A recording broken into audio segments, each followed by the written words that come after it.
ये तो ऐतिहासिक सत्य है कि मेव कोई कौम नहीं है।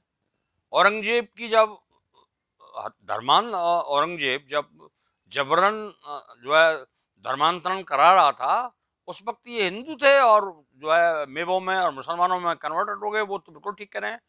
श्री कृष्ण की वंशावली यदि अगर देखी जाए तो भरतपुर राज परिवार के भी एक व्यक्ति जो है खो में रहने लग गए थे, वो खानजादों कहलाए। तो यानी धर्म को कोई मायने नहीं रखता।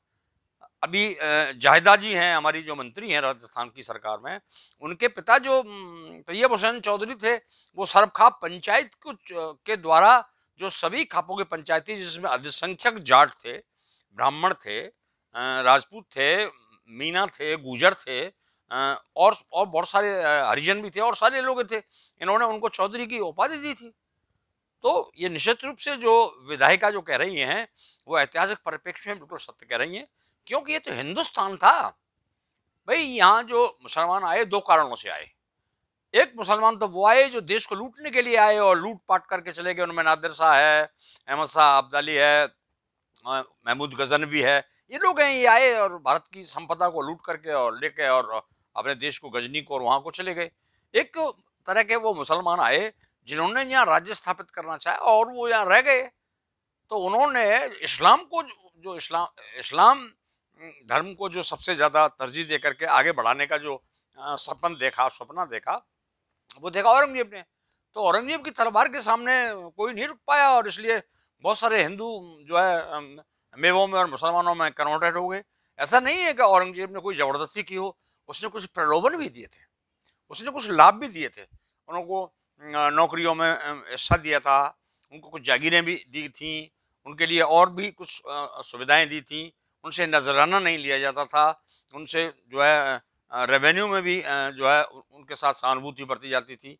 तो इसलिए कुछ प्रलोभन थे। तो ऐसे प्रलोभन में आकर के जो ये जो थिक पॉपुलेटेड और अपने मेव हैं, ये यहाँ से लेकर के और हरियाणा तक के पूरे, ये पूरे के पूरे हिंदू हैं और मेवों के अंदर जो है कन्वर्ट हो गए हैं। इनके बहुत सारे जो संस्कार हैं, सामाजिक संस्कार, वो हिंदुओं से आज भी मिलते जुलते हैं।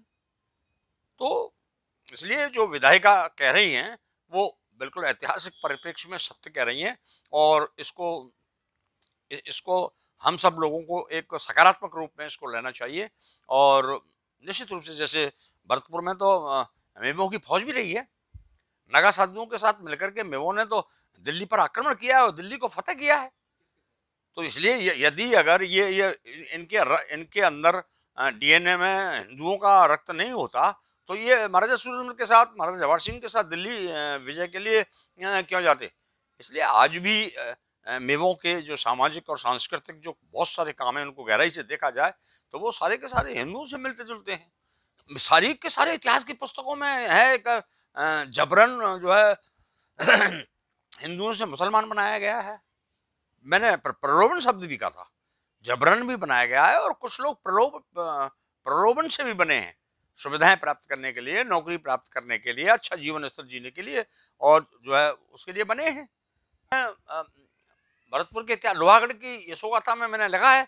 अब आपको मैं एक और उदाहरण देता हूँ कि महाराजा जवाहर सिंह जी जब दिल्ली फतेह करके लौट रहे थे, तो हमारे यहाँ जो है नौबार थे, वो हिंदू थे और जाट थे। वो जबरदस्ती जो है वो उसमें मिल गए थे, मुसलमान हो गए थे।